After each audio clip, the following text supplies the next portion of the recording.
When Bill Murray appeared on Later with Bob Costas on February 27th, 1992, he talked quite a bit about Hunter S. Thompson, meeting him before playing him in the movies, and he tells great stories about Thompson and hanging out. That's one of the people that probably would have been fun/scary.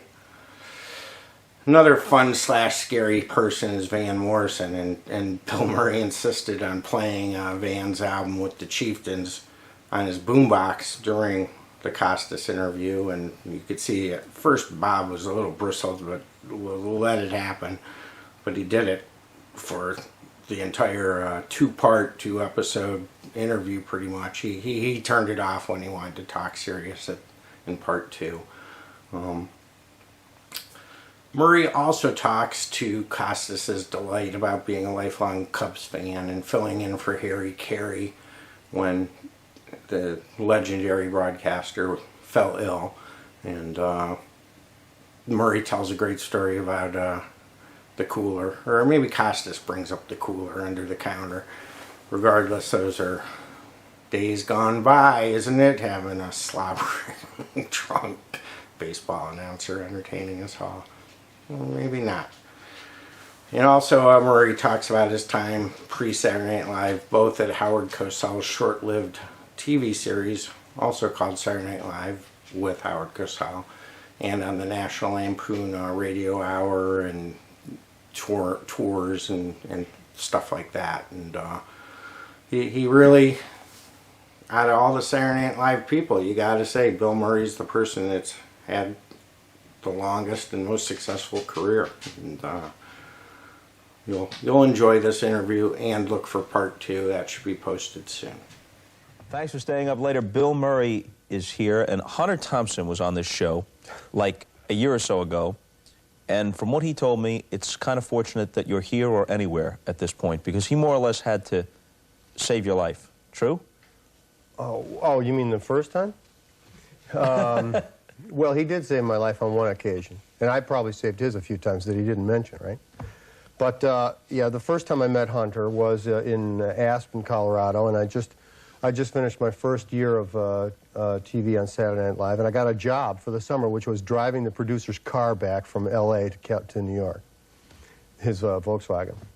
So I figured I'd take the scenic route, and Aspen wasn't really on the way, but there I was. And the next thing I knew, I was at this pool in the Jerome Hotel, having a great time, you know, just lots of, you know, Aspen's a town you go to for vacation. You have to have a vacation after you return. So I was having a great time, and there was this kind of goofy guy at the pool, and we were having a great time. There were all these goofy girls and goofy people, just having a lot of fun. And we started talking about an escape act, you know. And I said, I think I could do an escape act, you know. So this guy, whom I did not know, said, well, we could just tie you to this chair here, you know, this metal pool chair, and toss you in the pool. I said, that's a good idea. Let's try that. It was just kind of the mood of the time, I think, folks. And so there I was using, they were using socks and shoelaces and stuff, and I was tied to this metal chair. And I said, just before they threw me in, I said, let's just, in case, throw me in where it's about 5 feet deep, so in case I start struggling, I can stand up and get air and go back down, because I really wanted to do it. So I said, okay, so in I went, 5 feet. Well, you're down there at 5 feet, and I'm working the knots, you know, and I think I'd just seen Houdini or something. I'm working the knots. I thought, well, I'm thinking too hard. I'll just grab a quick breath of air, you know, just to revivify myself and just go back down and work on it a little harder. So I stood up, but when you're tied to a chair, you can only stand up like this far. So there I am, like about this far below the surface, and I'm like, oh, nuts. And I'm going, you know, like this.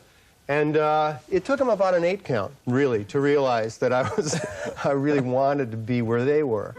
And so fortunately, Hunter is a really strong guy, and he reached in and with one hand pulled me out of the water, up to the level where I was like, okay, let's a little further down, you know. But I didn't know who he was at the time, and I did trust him with my life, so I think he was touched by that. And then you wound up doing Where the Buffalo Roam, which is Him? Yes, I ended up playing him pretty much later on. I rented a house in California that was like a party house, you know, and it had a guest house, and I invited him to come out, you know, for research, and he lived in the guest house. But basically, I'd work all day and then come home and stay up all night, and then go to sleep for about an hour, and then... That's pretty much all you need. If you can get an hour, you come out refreshed. I was pretty good at it. But he helped me, you know. He said, you know, I'd say, geez, I really got to go to sleep. And he'd say, well, the one thing you want in a situation like that where you have to sleep is Scotch and NyQuil. And he would whip up this concoction of, it's half and half, really, for you folks at home that are paying attention or having trouble falling asleep.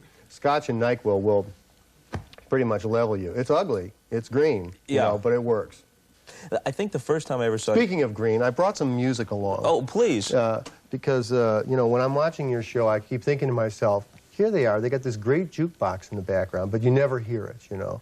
So I always thought there should be some music on the show. Yeah, this is Van Morrison with the Chieftains. Now, we're getting close to St. Patrick's Day. I'm not trying to proselytize at all, but the guy did drive the Snakes out of Ireland, and I guess to Manhattan, you know, I think about it. But it's a nice little musical bed for a conversation. Yeah. Just raise your voice slightly, and I think it gives my comments at least a lyrical quality that they haven't had to this point. Now I'm competing with Van, though. Well, we'll take him down a stop. All right. But this is mandatory listening. It's called Celtic Heartbeat. This is a great album with Van and the Chieftains. I think the first time I ever saw you was when you were doing that Howard Cosell show, that Saturday night with Howard Cosell. Saturday Night Live with Howard Cosell. Right. How was Cosell in the Ed Sullivan role? He used to say stuff like, 20 years in the business, down the drain, stuff like that. He was a riot at that time because there was this crazy production company, and Roone Arledge was the boss. He was the overseer of everything. So a lot of the shows, especially the early shows, had, and it was an ICM, International Creative Management package. So you would end up with guests like, not Rudolph Nureyev, but something like that, Beverly Sills, the Chinese acrobats of Taiwan, and O.J. Simpson, you know, just for the ABC sports flavor, you know.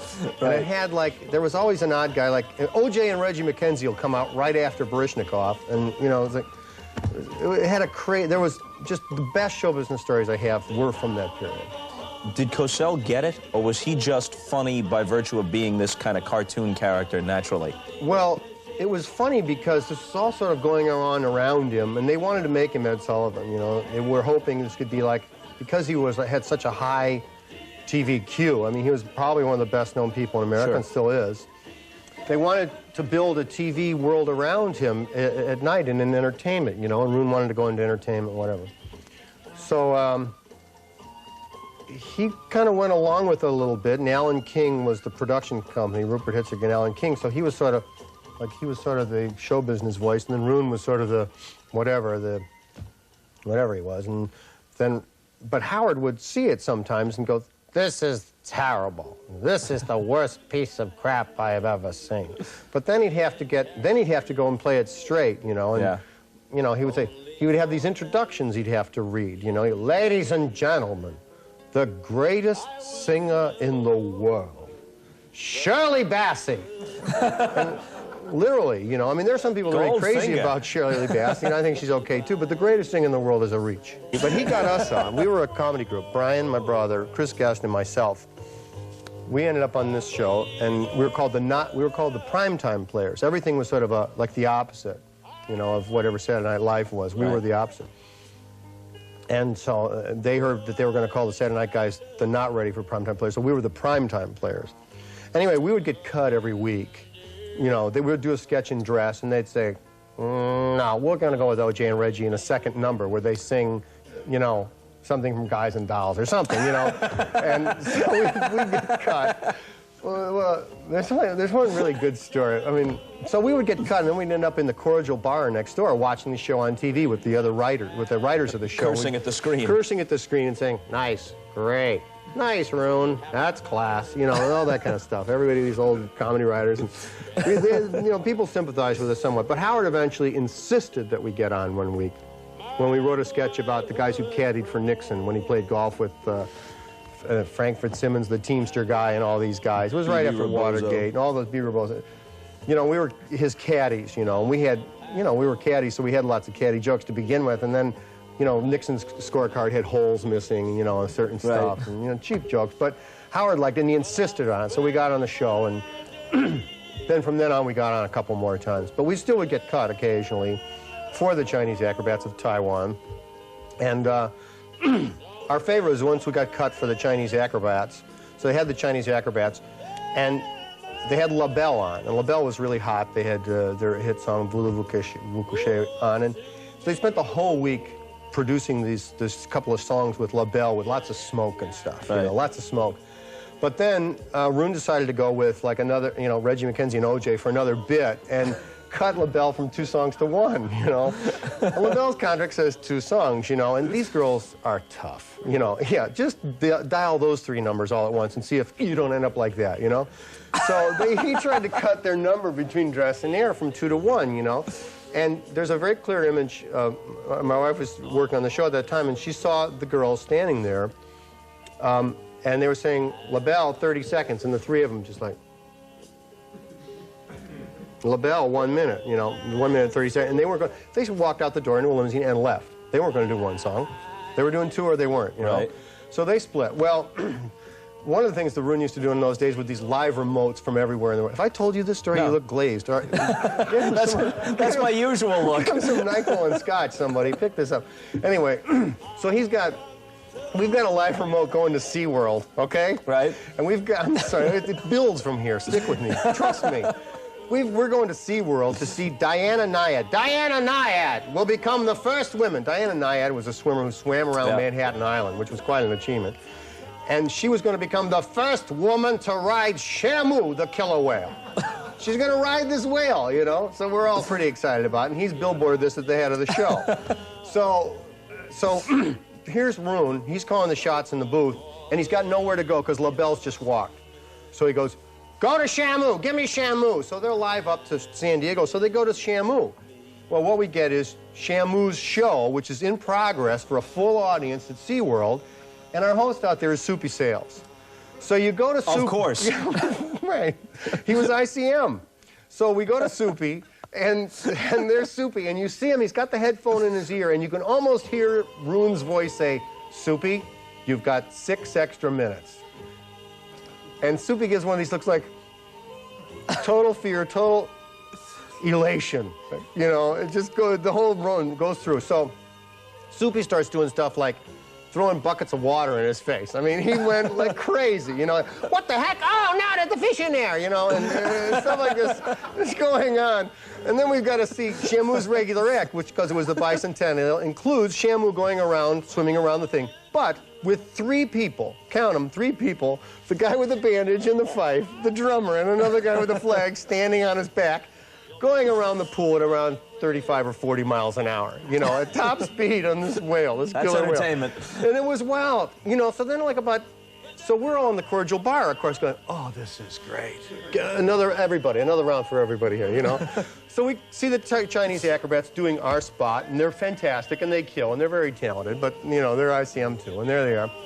So then we go back for Diana Nyad, like, you know, 15 minutes later in the show, and they've got to gently lower Diana onto the killer whale. Well, they've got these harnesses and all this stuff and like 15 handlers and guys with stun guns and all kinds of crazy stuff because she's going to be the first woman to ride a killer whale. But we've just seen 3 guys in costume standing on this whale, going full speed, doing wheelies and, you know.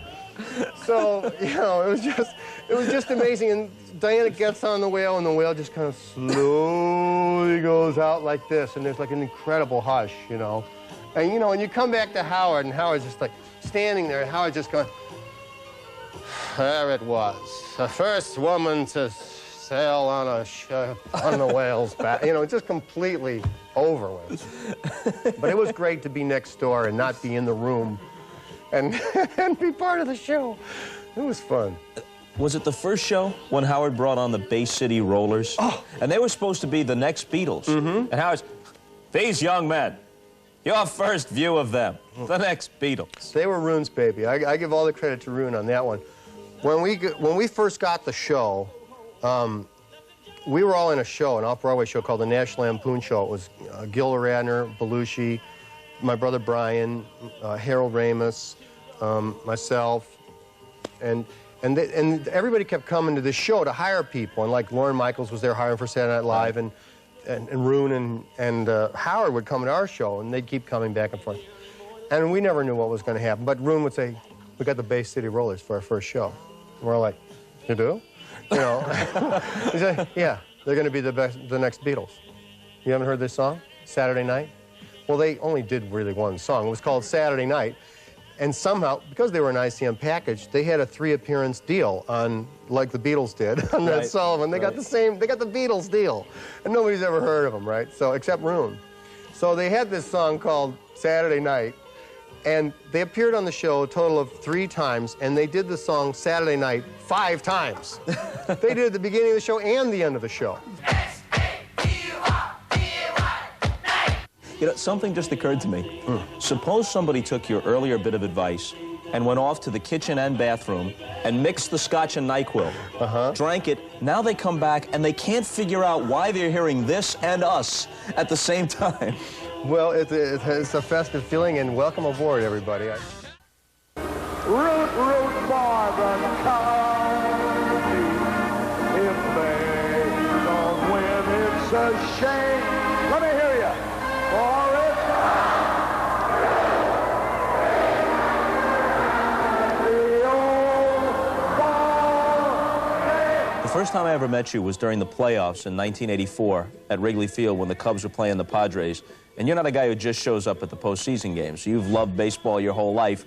And in '87, when Harry Carey had his stroke, they brought a lot of people into the broadcast booth. George Will, some guys were actual sportscasters, entertainers. I think George went, and you called one game. Right. Yeah, what do you remember about the broadcast? I basically tried to be a fan at the game. So the first thing I did when I got there was I said, "Where's the beer?" You know. Right. And Harry has this cooler right under the table, you know, so he's got. Well, all and you could this never beer tell there. from the broadcast. No, you would never know. Harry has found the cooler underneath the table. So, the only problem it really caused is around every 4 innings I had to get up and go. So, and you're on this catwalk above like 6,000 people going, "Hey, Bill, where are you going? Bill!" You know, and, "Hi, how you doing?" And then you go into this men's room and they're, you know, and you come out and they all applaud, you know. It's like, "Yeah, no problem. Hey, Bill, how did everything come out?" So, it was kind of fun. But I basically went down the lineup of the Expos saying, I did the lineup for the other team and said, "Oh, he's meat. This guy's nothing. He's good. This guy should have been out of the league years ago." And trashing their entire team. This guy is just... How about that one? Shaka Ono, bro. Shaka Ono, bro. And the Cubs won, which is the good news. And they won big, and there was a great thing. The umpire is this guy, Eric Gregg, who big guy. at the time weighed about 330 or 340 or something. And his gear didn't... I'm sorry, Eric, if I'm over the top. He's lost a lot of weight since. He's looking fantastic, by the way. But, so Eric Gregg's equipment doesn't show up.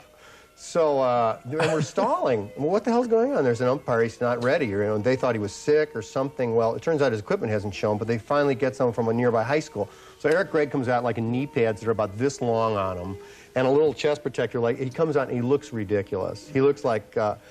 you know, like a gigantic transvestite or something. You don't know what he looks like, you know. I've been a Cub fan my whole life. They've never won, you know. Right. I mean, they've never won a championship. They've won the division, but they've never won a World Series. I'm not a Cub fan because I'm a front runner, you know. I'm not a Cub fan because, you know, they're the champs and I get to wear the jacket, you know, and I don't have like a diamond ring that says, you know, we won it all or anything like that.